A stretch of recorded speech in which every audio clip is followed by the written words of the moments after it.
I'm just going to talk to you all just like you are right here with me on my back porch and share with you my experiences, my feelings, and what I hope, what kind of good might come out of this. I don't know. So let's go back. January, 2023, things have started happening. We're trying to get through January. Then February comes. February 14th, we almost lost our son then. It was absolutely horrible. We actually got to him just in time. He was an alcoholic. He never admitted that he was an alcoholic. And when he would drink, he would get down into that really deep path of his brain to where it made him feel like that he just wasn't good enough, that he wasn't worthy of love, he wasn't worthy of things, because that's just what your mind tells you. Your mind will tell you lies and you will begin to believe them. The only way that we could get to him in that moment was he was drinking. He was at his ex-girlfriend's house seeing his daughter, and she called us and told us that we needed to get to her house as soon as possible. So we got there. Once we got there, our son was gone. He had already left. So since he had been drinking, she said that he was drunker than she has ever seen him ever, and that he was threatening to do what he was going to do on this day. So in order for us to stop him, we had to call the police. We had to tell them that he was drinking and driving, and we need someone to come to the house. And so, long story short, they had 3 counties looking for him. They found him and they arrested him for DUI. He didn't want to do a sobriety test. They actually had to get a court order to get his blood to get his alcohol level. I don't even know why I'm sharing all this with you all, but this is where the roller coaster started taking a deep turn. So that night, about 2 hours later, after we'd gotten home, we had a female officer call us and say, "Hey, you can come and pick up your son here soon because he'll be ready to go." And I said, "You know what? I'm not picking him up. He has scared me. He's scared everyone. He needs to be on S watch." And I can't really say that word on YouTube. So we made him stay there until he was sobered up. They kept him on watch until he was actually himself and we could get him, to where he could be good. But anyway, they finally let him off, and he called us and said, "Mom, can you please come and pick me up? I will do anything that you want me to do. Just please come and get me out of here."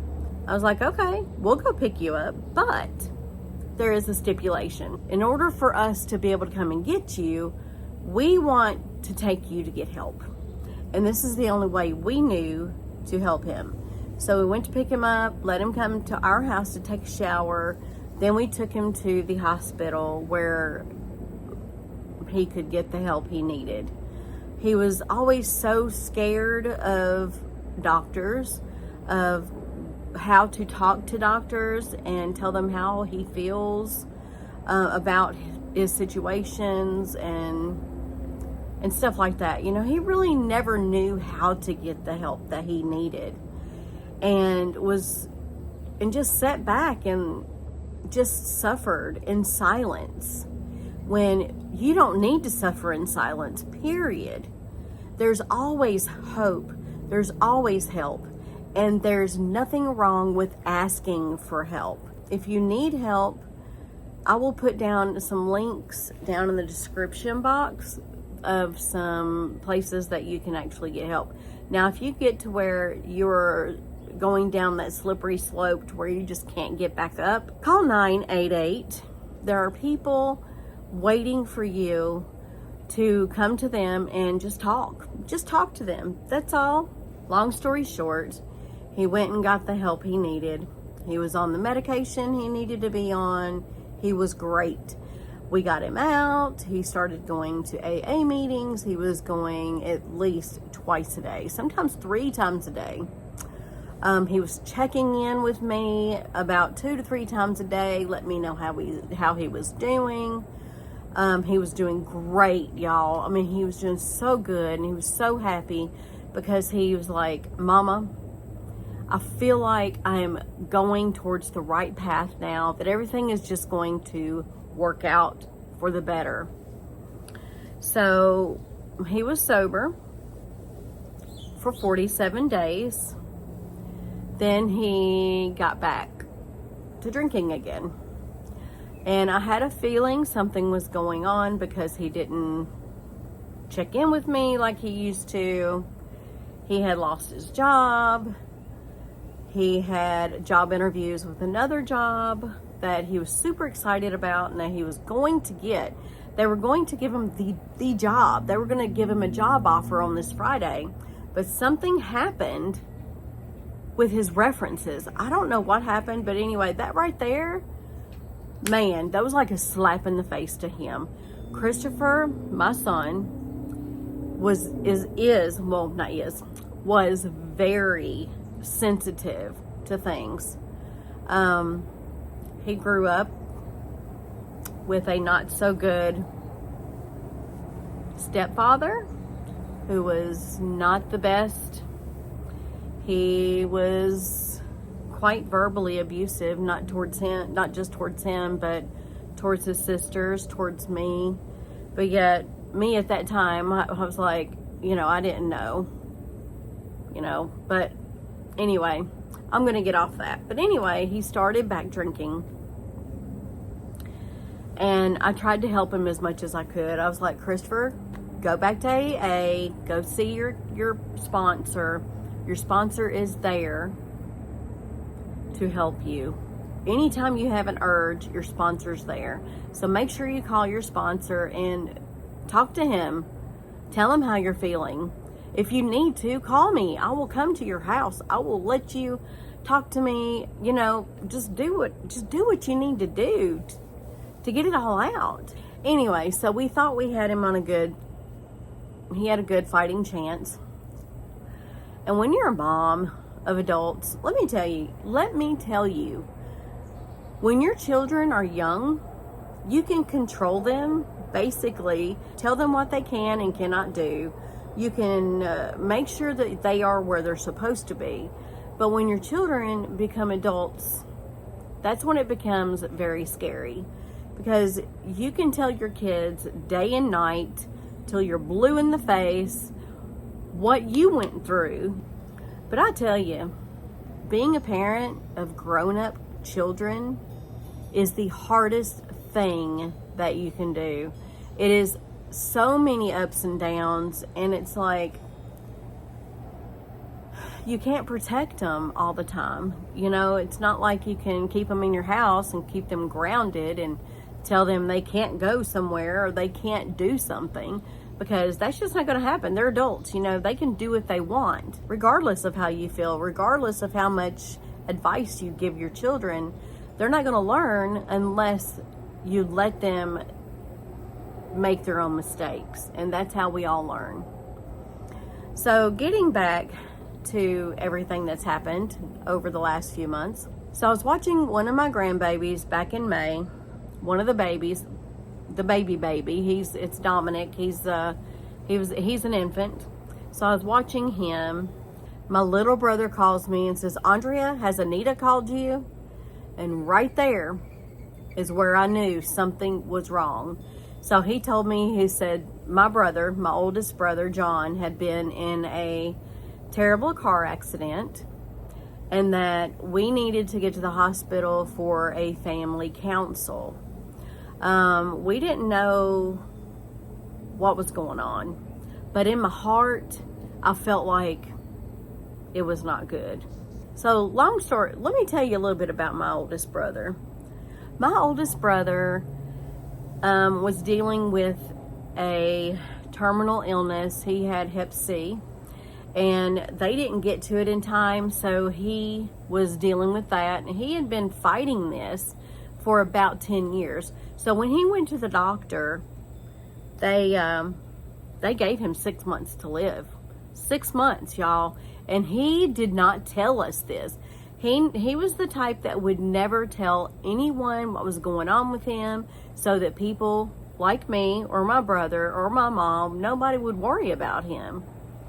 So we thought, he had been fighting this. He had been fighting this thing for 10 years, and he had just started declining in that area. And we seriously thought that this terminal illness was what was going to get him.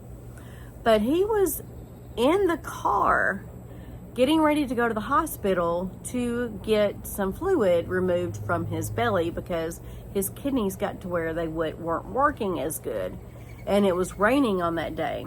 We don't really know if he swerved the car, or if he hydroplaned, or if he had a diabetic issue. We don't know what happened, but not even a mile down the road from where he lived, he swerved and hit a brick wall.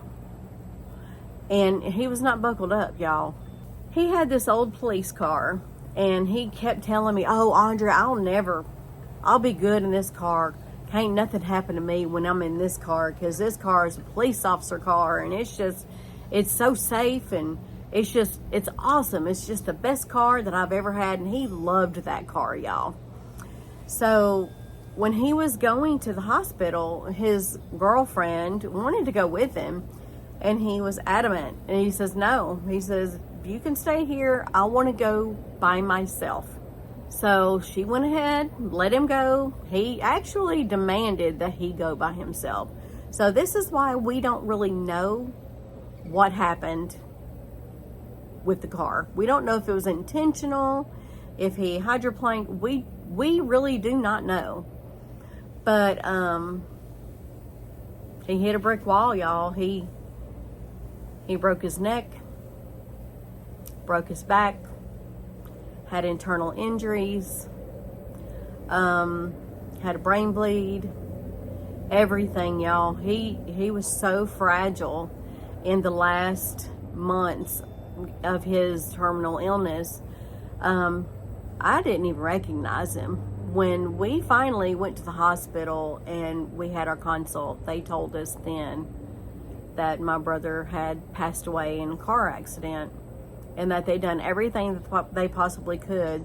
He was actually on transport to Skyline Medical Center, which his doctors are at VMC, and I'm not sure why they were sending him to Skyline. I have no idea. But he was in transit to a level 1 hospital when he started to decline. So they sent him to the closest hospital, which is closer to where we live. And that's where I knew, y'all. I knew that something was wrong, and because he was super fragile. His body, his muscles were like decreasing. It was like his muscle was being eaten away by itself. I don't know how to explain that, but he looked like a skeleton in his last months. So May 12th of this year, my oldest brother passed away from a car accident. This was a shock to all of us. Like I said, we thought he was going to go because of his illness, but he didn't.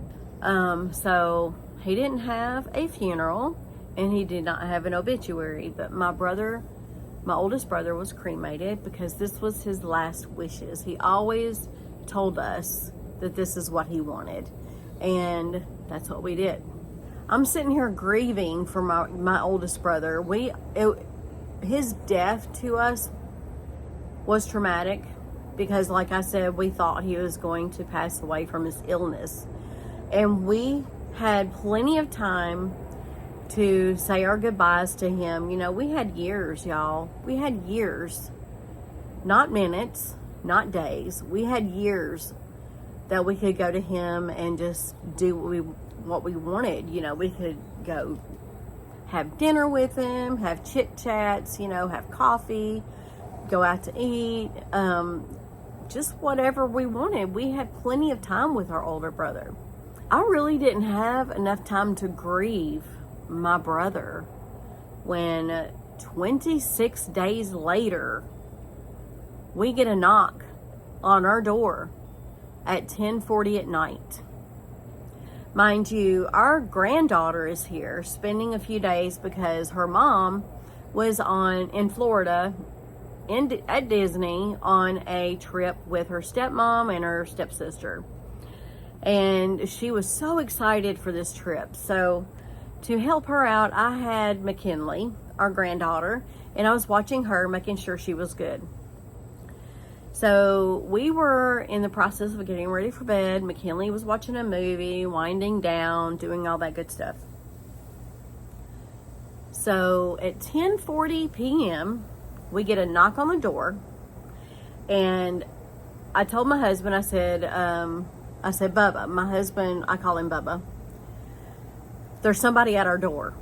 And he gets up, and I said, don't open the door yet, I want to see who it is. So I looked out the window, and I said, it's a police officer. And knowing me, in my brain, I'm sitting here thinking, well, maybe he's telling everyone that there's a person in the neighborhood, and to be on the lookout, you know, because sometimes that happens, not very often, but I don't know what I was thinking, but it was like, that's just what I was thinking at that moment. And then we answered the door, and the police officer said, are you Andrea Jordan? And I said, yes. And at that moment, I thought one of the children had been in a car accident when he asked me that. Then he said, is Christopher Massey your son? And I said, you are not going to tell me. I put my hand up right in front of him and said, you are not going to tell me what you're fixing to tell me right now. I was totally in shock. I said, no. Nope. I started walking away. I didn't want to hear it. Nope. Nope. You're not going to tell me what you're fixing to tell me. Then he said, well, his roommate found him deceased in his room. And that's when my heart was ripped from my chest. It was ripped. It was ripped. In that moment, there were feelings that I had that I have never felt before. My heart was ripped from my chest right at that moment. The feeling of failure that I failed my son in that moment was so overwhelming. It's like I couldn't save him, you know? It's like it's the worst feeling a parent could ever have, you know, feeling like that you failed your child. So I'm like, my husband had to deal with everything, you know, I couldn't. I was so overwhelmed with grief. I'm sure the whole neighborhood heard me screaming that I was going to die. I said, God, you got to help me. I can't do this. I cannot. I can't do this. I failed my son.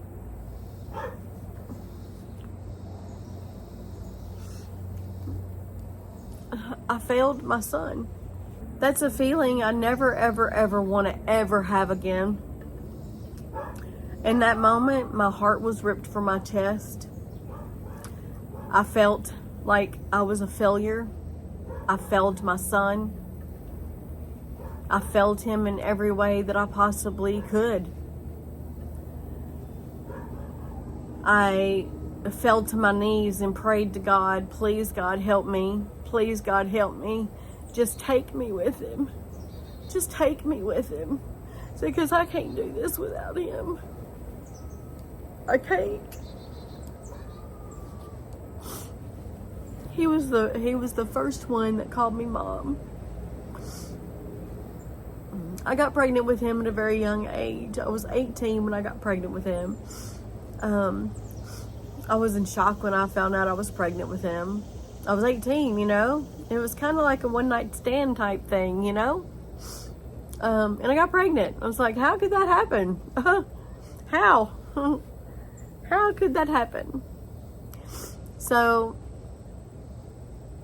me being really young, I was thinking about the options that you have when you're pregnant. You could keep the baby. You could put this child up for adoption, or you could do the other. And I'm not going to say that on here. I didn't even think about it, not even a day. And I was like, no. God gave me this child. He blessed me with this child because he knew that not only did he need me, but I needed him. He helped me grow up. He was mine. He's my baby. I could sit there and I could dress him. I could stare at him. I could stare at him. I'd sit there and watch him breathe. I'd lay him on my chest, just so I knew he was breathing and he was okay. I thank God every day for my baby.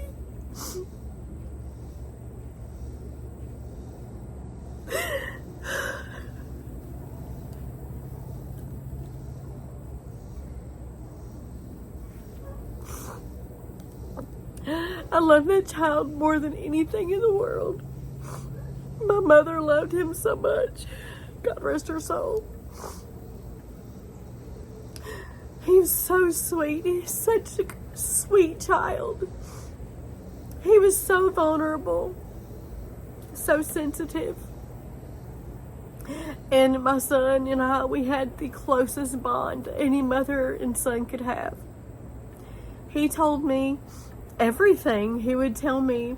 We'd sit there and talk about his girlfriends. We'd sit there and talk about what him and his friends done that night, you know, when he went over to spend the weekends. Mom, you wouldn't believe what we just did. Mom, we just went cliff jumping. Mom, you'd not believe I finally learned how to do backflip wakeboarding. Every time he got so excited about things, he would call me. And Mom, guess what I did? Mom, guess what I finally learned how to do? But let me tell you, Christopher went with some friends. He went snowboarding. He went snowboarding with his friends. And Christopher fell. And he hurt his shoulder. I don't know, it was this shoulder. No, it was this shoulder. He hurt the shoulder. And one of his friends that he was with was in medical school, and he knew what to do.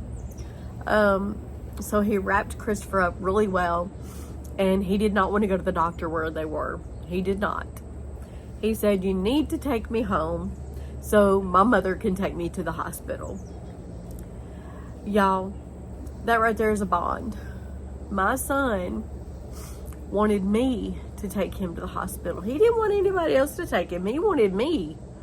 He needed me to do that for him. But luckily, y'all, he didn't break anything. At first they thought he did, but he didn't. But this bone, I don't know, it's this bone right here. I don't know. Yeah, it's this long bone right here. He didn't break it, but it was kind of bent a little bit, and it definitely wasn't like the other. Definitely wasn't like his other shoulder, but he had issues with that ever since. You know, he'd have pains, and all of that, you know, and then his baby girl, that child, he didn't know how much I needed him in those days. He helped me grow up, and he showed me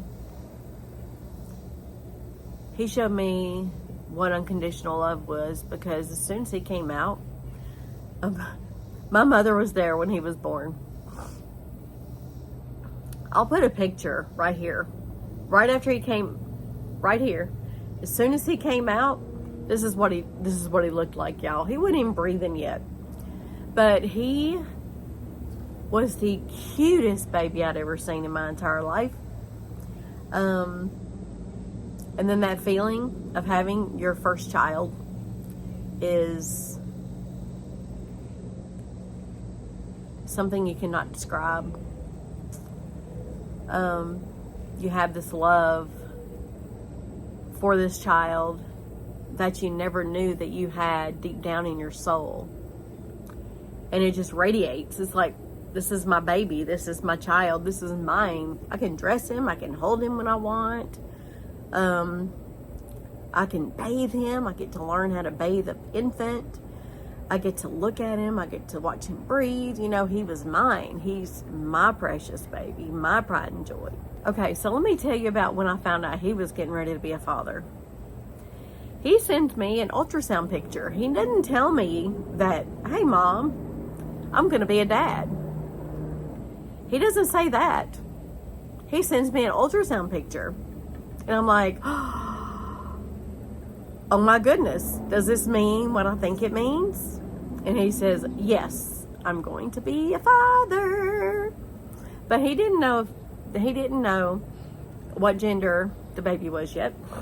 But anyway, he had the baby. He was there when she was born. She was born via C-section. But anyway, he said that was the scariest thing he had ever done, is be in a room for a C-section where his daughter was born. We didn't get to go see them in the hospital because, you know, of COVID and their protocols back then. The hospital she went to, they didn't allow but one person there. And it's kind of sad, you know, your grandparents want to see your baby, but Nora is his baby. She's our second granddaughter. McKinley was the first granddaughter, and she was the only granddaughter until Nora came along. But it wasn't this past Christmas. It was the Christmas before. It was right after she was born when they came for a Christmas dinner. He said, Mom, how can something so tiny make you love it so much? And I said, honey, you now understand what unconditional love feels like. This is the kind of love that I have for you. I always have, and will always have. When you have a child, you're there to protect that child and to love that child and to show them the way and try to teach them the ways that are right. Y'all, I couldn't even grieve my brother until my son, 26 days later, does this. And let me tell you something. When somebody is threatening to do that to themselves, that's when they want the help. They want the help then. They're crying out for help. It's like, help me. I don't know how to get help, but please help me get the help that I need. And so in February, that's what I did. That's what we did. That's what my husband and I did. And I thought for sure that we had him on the right path. He was getting sober. He was feeling like himself again. He was happy again and felt like that I was finally doing something right, that I finally got to him. And I always told him, I said, son, you can call me anytime, day or night. If you need to talk, call me. I'm here anytime, 100%. I'm always your biggest fan. I will always be here for you. We've told our children, like, if they're out and they're drinking and they don't have a way home, to call us in the middle of the night. We will come and pick them up just to make sure they're safe. Christopher actually called us one night in the middle of the night, and he was so drunk. This was a long time ago, though. He said, Mama, my friends left me. I'm stuck downtown, and I don't know what to do. He was in downtown Nashville on Broadway, and it was like the highlight of the night. It was the hopping time of night, so my husband and I jump up out of bed, get in our car, and go pick up Christopher. So we done that. You know, we've always told them, your parents are here for you, 100%. There were some things that my son was going through that I could not help him with. He would always tell himself lies. If something was going on, he would always be the one to blame himself for things not working out right and for things not going as planned. I am just rambling on, y'all, and I'm so sorry, but I just feel like that I need to talk to y'all. But I will tell you though, if you are struggling and you don't know how to get help, if you have a family member that you're close to, talk to that family member. Tell them, say, hey, I don't know how to get help. Can you help me figure out what I need to do? And I will put down in the description box some numbers or some websites that you can go to that you can use as reference to help out. And like I said, if you're going down that slippery slope that you don't think you can ever get out of, 988 is the line that people are there. They're there waiting on you to help you. And please, please, please do this if you need to. But y'all, the reason why I felt like I failed my son, I thought my son was doing great. I was constantly encouraging him, saying, hey, you want to go out to lunch? Let's go do things. And actually, the Monday before this happened, he said, Mom, would you mind going with me to a tire shop and going to get a couple of used tires for my car? Because it's really scary to drive my car because the tires are like slick. They're like bald. You can see the metal. So I was like, well, how much would it be for a whole set? And he says, I don't know, I'll check. So he checks, and I said, you know what? Just go get a set of tires, a whole set. That way you're not on used tires. I want you to have a whole set. Get your car aligned, do whatever you need to do because I want you to be safe. Okay, so I'm gonna put a picture up here of the tire that he had before getting his new tires. And then I'm going to put another picture up here of the tires that he got. He was so happy. He said, Mama, oh my gosh, the car drives so much better now. Thank you, thank you, thank you. I feel so much safer now. Thank you, Mom. And if I had known, I would have said, Christopher, how about I come to where you are while you're waiting on your tires in your car? How about we go eat lunch? I should have done that. I should have done I should have done so many different things that I didn't, and I'm so mad at myself. But let me say this though, not really in closing, but I do want to say this. If someone is really wanting help, they are going to say that they want to do things to themselves. And I'm not going to say that on here because I don't want YouTube to go crazy on me. But when they want the help is when they start hollering for help unintentionally. But you need to look, let's say you have a friend or your daughter or your mother or someone is having issues and they're doing this and they're saying they want to do this. They're asking for help. So try to get them help. Do what you can. Like I said, the links are down in the description box. Get them the help. But here's the scary part. My son acted like everything was perfect. Like, I would call him, he'd be like, oh yeah, Mom, I'm good. He was happy. It was like he was doing things for his girlfriend and he was scared of heights and he actually cleaned her gutters and He built a trampoline. He would do anything for anybody.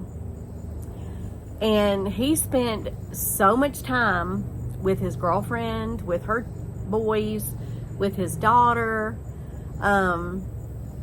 Actually, watch this little clip of my son playing the piano with his daughter. It is so cute.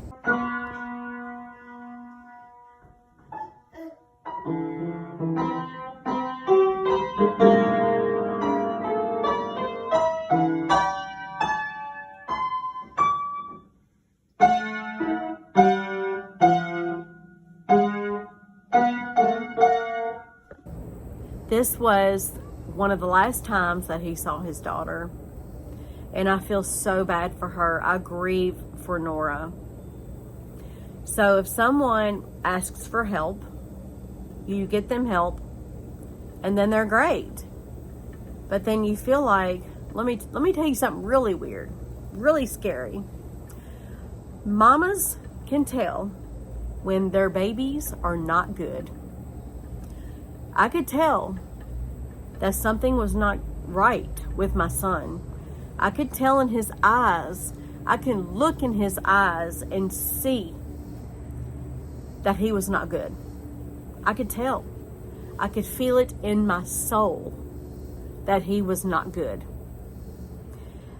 And what's so weird is that 2 weeks before this happened, I told my husband, I said, I have a feeling I'm about to lose my son. And that was a feeling that I had. But what I didn't realize is that God was trying to prepare me for this, and I had no idea. I should have went to be with him on that Monday. I should have went to him. I should have been with him. I should have done more. Sometimes I feel like it's my fault, and the way he done it will haunt me until the day I die. Your loved ones will act like they are perfectly fine if they start hanging around you more, or loving on you more, or if you feel the vibe within your soul or in your spirit that, hey, I know that we got you on the right track, in your mind, but are you really okay? That's a warning sign in itself, because they won't tell you that they're having issues if they're really going to do what they say what they were wanting to do and to begin with. But the detective that I talked to, he said 90% of people who say that they want to do this don't. He said, but 10%, they get deeper into that mindset of that. I guess they just get deeper and deeper into their own lies, into their head, making them think that they're no good, they're garbage, they're nothing, and they're the ones that's going to do it. And I thought, and my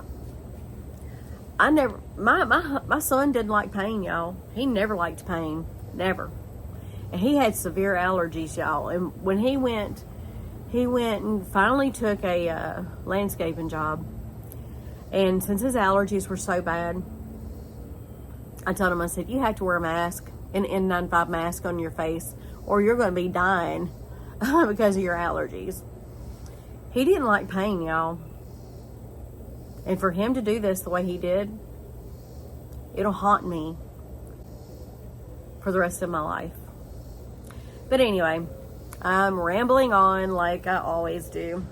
And I'm sorry that this video is quite long, but I just felt like I needed to let you all know what's been going on the last few months in our family.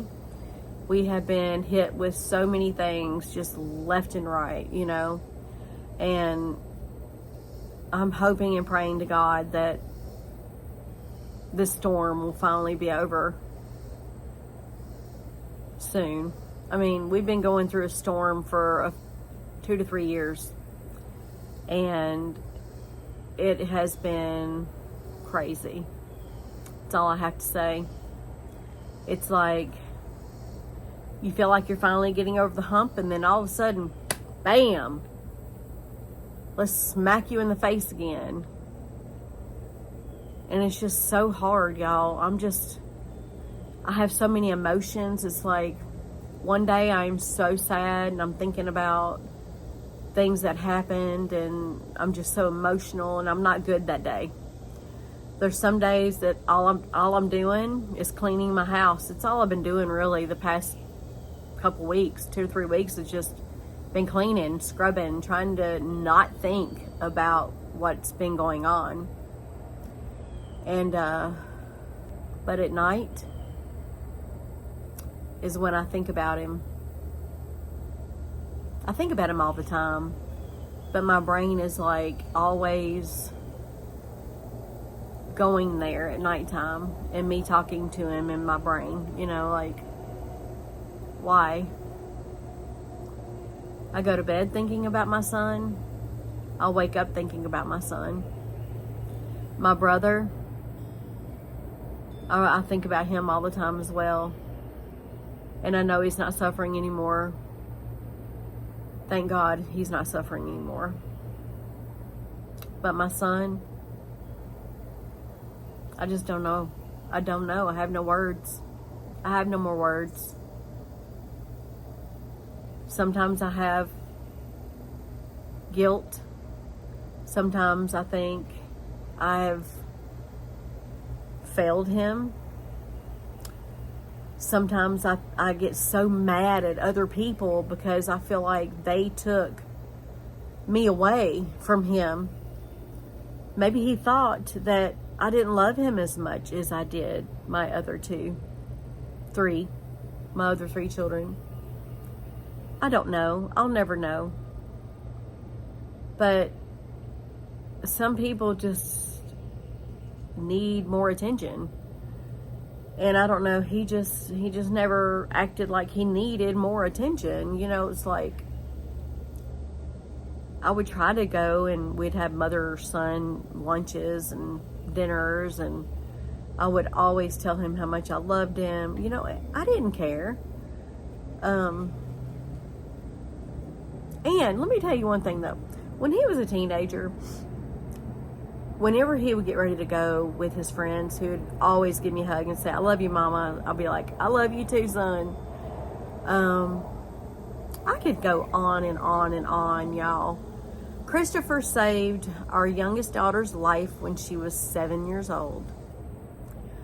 She was being attacked by a dog, and he ripped that dog right off of her and saved her life.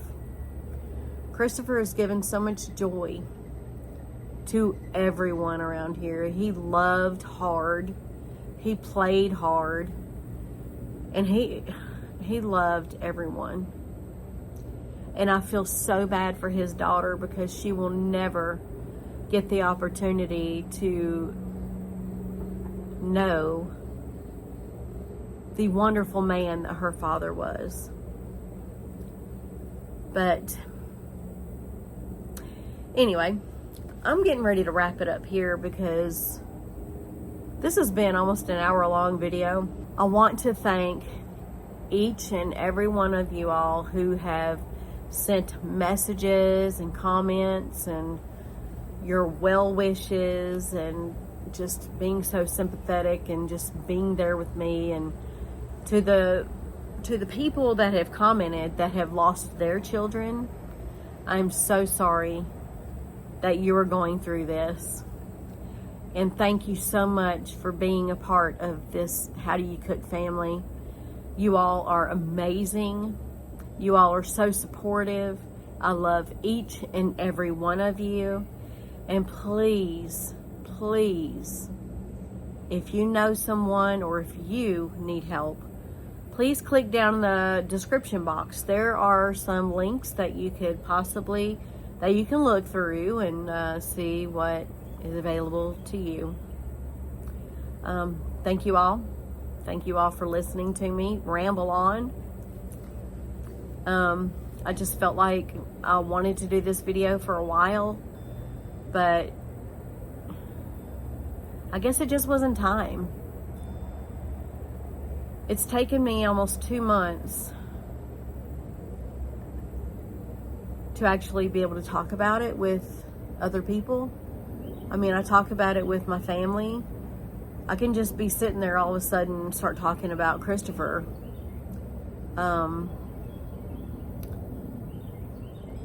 Just talk about things that he did that was so good and so sweet, and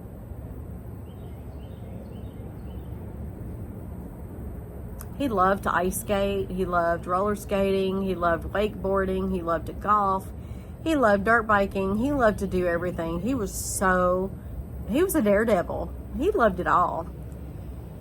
If he had a friend that did stuff like that, he was all in, doing it all with them. He loved it. It was so much fun for him. But anyway, y'all, I want to thank each and every one of you all for your support in these hard times that my family and I are going through. I will get to cooking back for you here soon. I'm actually getting ready to start my list of, I think I'm actually just about ready to start cooking again for you all. But I want to thank you for being so supportive and sharing your personal stories with me as well, because I'm not alone. There's a lot of people in this world that's going through the same thing that I'm going through. You know, our children are our children, and we love them unconditionally. And when you lose a child, that's the worst thing you can ever face, ever. Like I said, thank you all so much for being here and sending me all your well wishes to the family and sharing your personal stories with me as well. I appreciate it. And thank you so much for being a part of the How Do You Cook family. I love you all. I hope you all have a great day. And thank you so much for joining me. And I love you all. Bye-bye now.